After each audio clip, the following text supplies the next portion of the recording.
Africa में काम करते हैं और इन्होंने विदेशी नंबर से ही कॉल किया परिवादी को।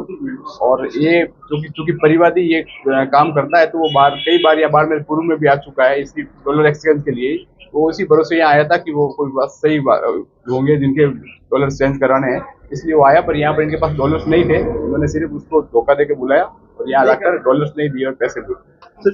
जो अभियुक्त है वो अफ्रीका में काम करता है, साथ में जो उग्राराम एक अभियुक्त जिसकी गिरफ्तारी शेष है वो दोनों अफ्रीका में काम करते हैं। और खेताराम के ने ही इस पूरे षड्यंत्र को रचा और उससे हमने पैसे उसके जो हिस्से के 8 लाख थे वो भी हमने बरामद किए। एक अन्य अभियुक्त जिसको 8 लाख और मिले तो वो भी हमने बरामद कर लिए। एक अभियुक्त जिसकी गिरफ्तारी शेष है उससे 8 लाख रुपए बरामद करना है।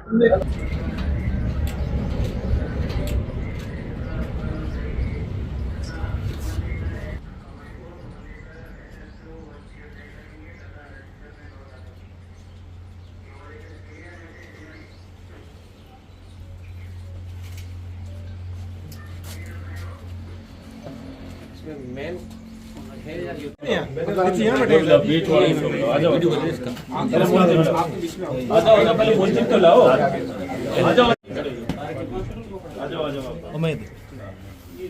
तूफान आ भी लिए बस मैं एक ही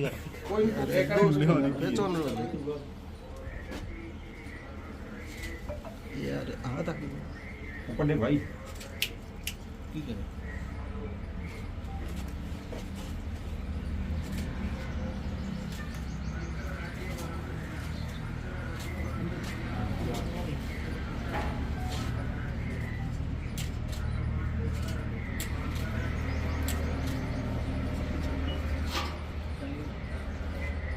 एक और लग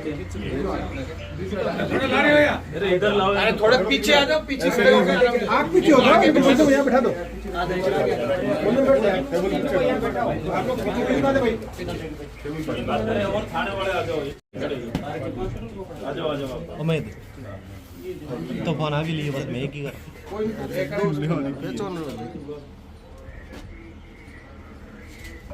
यार आ तक भाई की करे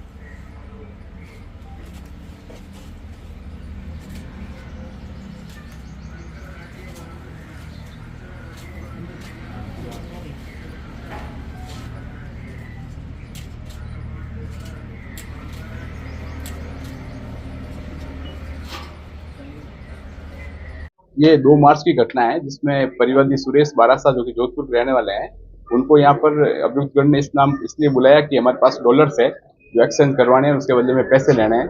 इसलिए उन्होंने डॉलर्स के हिसाब से 24.5 लाख रुपए अपने साथ जोधपुर से लेकर आए। यहाँ उनको उत्तरलाई बुलाया, उत्तरलाई बुलाकर 3 अभियुक्तगण ने रोड के पास साइड में सुनसान जगह पर लेकर गए। वहाँ ले जाकर उनके पास 24.5 लाख रुपए थे वो लूट लिए, उसके बदले में डॉलर्स नहीं दिए, जिस पर हमने मुकदमा दर्ज किया था, दर्ज करके अनुसंधान प्रारंभ किया था। अनुसंधान में जब हमारे सामने जो तथ्य आए उस हिसाब से हमने 3 लोगों को गिरफ्तार किया है। उसमें एक खेताराम, एक हरदेव और तीसरा उमाराम है। इसमें एक अभियुक्त की गिरफ्तारी शेष है। इन लोगों से हमने 16 लाख रुपए बरामद किए हैं। एक अभियुक्त जिसके पास अन्य राशि है उसको गिरफ्तार करके उससे राशि बरामद की गई। तो इनके पास डॉलर है या है भी नहीं? ये अफ्रीका में काम करते हैं और इन्होंने विदेशी नंबर से ही कॉल किया परिवादी को। और ये चूंकि परिवादी ये काम करता है तो वो कई बार या बार मेरे पूर्व में भी आ चुका है इसी डॉलर एक्सचेंज के लिए। वो उसी भरोसे यहाँ आया था कि वो कोई बात सही होंगे जिनके डॉलर चेंज कराने हैं, इसलिए वो आया। पर यहाँ पर इनके पास डॉलर्स नहीं थे, उन्होंने सिर्फ उसको धोखा देके बुलाया और यहाँ लाकर डॉलर्स नहीं दिए और पैसे दिए। सर जो ये 3 जने थे इसमें से कौन अफ्रीका में काम करता था या सारे वहीं? खेताराम जो अभियुक्त है वो अफ्रीका में काम करता है, साथ में जो उग्राराम एक अभियुक्त जिसकी गिरफ्तारी शेष है वो दोनों अफ्रीका में काम करते हैं। और खेताराम के ने ही इस पूरे षड्यंत्र को रचा और उससे हमने पैसे उसके जो हिस्से के 8 लाख थे वो भी हमने बरामद किए।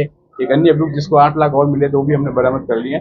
एक अभियुक्त जिसकी गिरफ्तारी शेष है उससे 8 लाख रुपए बरामद करना है। पहले से भी कोई कर चुका है? इनके बारे में ऐसा हम लोग इनके जो आपराधिक रिकॉर्ड है उसके बारे में जानकारी प्राप्त कर रहे हैं। ऐसा है सामने आया है कि शायद उन्होंने पूर्व में भी ऐसी घटनाएं की है, उसके संदर्भ में कोई प्रकरण दर्ज है या नहीं है उसके बारे में अनुसंधान किया जा रहा है।